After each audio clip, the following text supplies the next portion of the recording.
face to face with the man himself, Otumba Dr. Michael Adenuga Jr. You grew up in Ibadan, and Ibadan helped in nurturing you, and most of you growing up when you actually became conscious as a man. What would you remember about your growing up years in Ibadan? Pleasant memories, honestly, pleasant memories. In our time, you know, we didn't have armed robbery, drugs wasn't much of a problem. And having grown up in a family, the last out of 5 children, you know, grew up. Pleasant memories, nice. I went to Ibadan Grammar School. You know, from there I finished, I went to the US. Growing up in Ibadan has always given me pleasant memories. And I've always identified with Ibadan. I have a home in Ibadan, I have offices in Ibadan, I'm always in Ibadan. I'm an Ibadan boy. That's great. Now, would you like to let us into those you grew up with? Quite a number of them. One of my classmates was there today. You know, we grew up together. And a few of the people I probably would mention that you will know, they were my seniors in school. You know, but I grew up with the likes of the Orede children, the Laleyes, you know, the Oni and Sons in Ibadan. And of course, you know, one of the guys that was quite prominent there today, one is Yaka, besides a pharmacist. We were roommates when we were at the university in Oklahoma. We shared a room together for 1 year. Now, you're big that you hate to be called rich. You always say, thank God you're blessed. So let us stick to that. Yeah, thank you. Now tell me, how did this journey start for you? Well, the journey started when I came back in 1974. And when I came in 1974, there were a lot of opportunities. You know, probably I came in at what I want to call the right time. Then you had the Udoji Award. Then you had a lot of things, you know, a lot of vehicles coming into the country without the air conditioning, without stereo. So there were opportunities in those areas. And when I came back, I decided that let me start importing car stereos because cars were coming in without stereo. So also, to be able to combat the issue of theft, we started importing removable car stereos. And as you know in business, one thing leads to the other. And that's where we found ourselves today. Okay. You'll be able to put a finger on your first major break in business? I think the major break in business was the importation of removable car stereo. You know, those days I was able to bring it in, and I was able to, you know, instead of having to really have to wait to open letters of credit, I was able to bring it in. And as of that time, you know, we were able to bring it ahead of competition. And that really gave us a strong head start. Okay, we're going to come to the real issue in just 2-3 minutes. But the first thing to ask here would be Michael Adenuga Jr. That's an awesome name that comes with a lot of achievements and so on. How do you cope? How do you cope with this? Once again, I think the gratitude goes to God. Like anybody else, I have 2 hands, 2 eyes, you know. But what we've been lucky about is that we put a lot of premium on making sure that when we go out there to resource a company, we look for the very, very best. And I think we've been very lucky in that area. We have very competent, highly competent people, devoted, you know, people that are quite honest in running most of the businesses. Plus, certainly, I have taken a lot of time to make sure in any business we play any major role. I ensure that I know the business very well. It's easier for me to be able to add value to issues, and that's why we've been able to get this so far. Now, coming to the telecommunications business. First you tried, you failed. Then you didn't waver, you know, you didn't flinch, you went ahead and did it. Did you ever think you were going to be able to make it? Honestly, I've always believed that we will make it. And that was the whole essence of the spirited efforts we put in place as of that time. The issue of CIL was most unfortunate. I don't want to use this opportunity to revisit it, but it's part of the problems we have to face in nation building. There's been one or two mistakes here and there. But if, because one or two mistakes have been made, if there are one or two problems, if people like me will shy away from those issues, the question is, who then is going to do the business in Nigeria? Somebody has to do the dirty job, but probably Adenuga is supposed to be everybody's donkey. But listen, the issue here was that CIL, we went there and we told ourselves we are not going to leave the bidding room without a license. And we drove the price to 285. There was no question about that at all. And luckily for us, we found the money. We were able to find the money. Along the line, there was a mistake. The frequencies given to us, the frequency was litigious. And it was earlier given to somebody who went to court and whatever, trying to reinstate his rights. And on the very day, it was a final day to make the payment.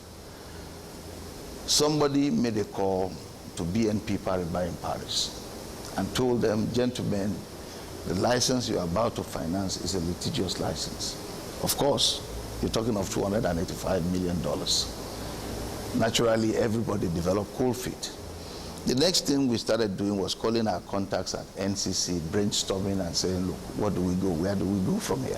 What do we do? The only alternative left for us to be able to salvage the situation as of that time was for us to remit the entire sum with a caveat into the account of NCC at Chase Manhattan Bank in New York, saying that please keep it on their account till we are given a fresh license. And we kept the money there for three weeks. And we made a lot of appeal, a lot of contacts and what have you. But honestly, with gratitude to God and with gratitude to this government, I mean, I know the workings of government fairly well. With gratitude to God, with gratitude to this government, today we have a basket of licenses. I think what happened was not personal, because he had a personal, listen, the government, if they don't want us in the business, there's nothing we can do about it.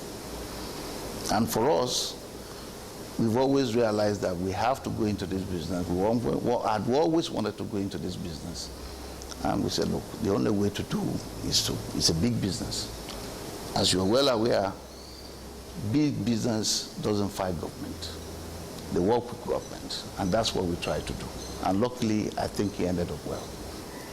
There's been much talk about the company being a wholly Nigerian company, basing most of its operations on homegrown systems. You want to expatiate on this? The Globalcom itself is an homegrown world-class initiative to address the issue of telecommunications in Nigeria.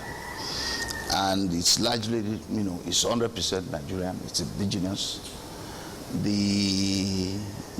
Most of the staff of Globalcom, they are Nigerians, driven by Nigerians. And we believe that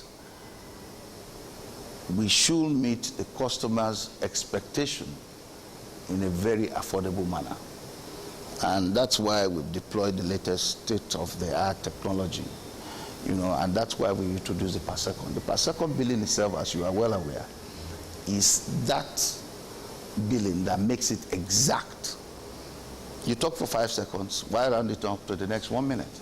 You talk for 5 seconds, you are billed for 5 seconds. A call drops, it takes 2 seconds for the call to drop, you pay for 2 seconds. Now, you can make a quick GSM call for as little as 4 or 5 naira. Just make a quick call to your wife and say, look, sweetheart, I'm home in 30 minutes. For as less than 4 or 5 naira. And I think that's what Nigeria wants. As you are well aware, Globalcom is Nigerian. The brand itself is Nigerian. The aspiration of the brand itself is to meet the yearnings of Nigerians. And that's the focus, that's the driving force. This very special one. You're not operating in a different environment from the initial operators. How do you think you're going to be able to surmount the problems power cuts, and related problems that some of them are giving as excuses. What do you think you have that's going to be different to be able to attack all of this? There's nothing we have ahead of competition. Those challenges they are facing, we are also facing them. And the only thing I can tell you is that our determination to be different, our determination that, listen, at whatever cost, we'll provide it for Nigerians at affordable prices. And I can assure you, as much as possible, we will not give Nigerians excuses. Now, you have to build your cell sites, you have to put 2 generators, you need to do everything on your own, the infrastructure is not there. But I guess what we also have ahead of everybody is that we are Nigerians. We've played actively in all key segments in this country. We know this country absolutely very well. We know Nigerians, we know the yearnings of Nigerians. And the Go Back Home proposition is a huge, well-focused proposition, founded on the basis of satisfying that Nigerian customer. Some challenges, but I can assure you, we'll try to do better than competition. Now finally, how do you relax? You have a lot of work on your shoulders. Do you find time for relaxation? What are the kinds of things that attract your attention, relaxation-wise? I find time to relax. I spend a lot of time in my gym. I also visit with some of my friends. And relaxation for me has been that moment when I'm able to get away from it all, either in the gym, in the squash court, or visiting with some friends, and just putting business aside. And this is for the road, and that's the end of it. One very special word for those Mike Adenuga Juniors lurking in the corner. What should they do? What shouldn't they do? What I think they should do is a combination of so many things. First and foremost, whatever business you are in, you must know your business very well.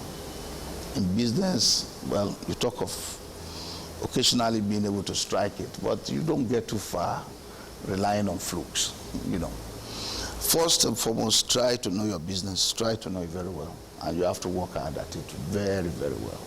You have to close market. Business, it doesn't work well on its own. You have to close market from one state to the other. And of course, you pray to God, and I beg for God's blessings. And I think by God's grace, those potential Mike Adenugas looking around the corners, I think they'll get there.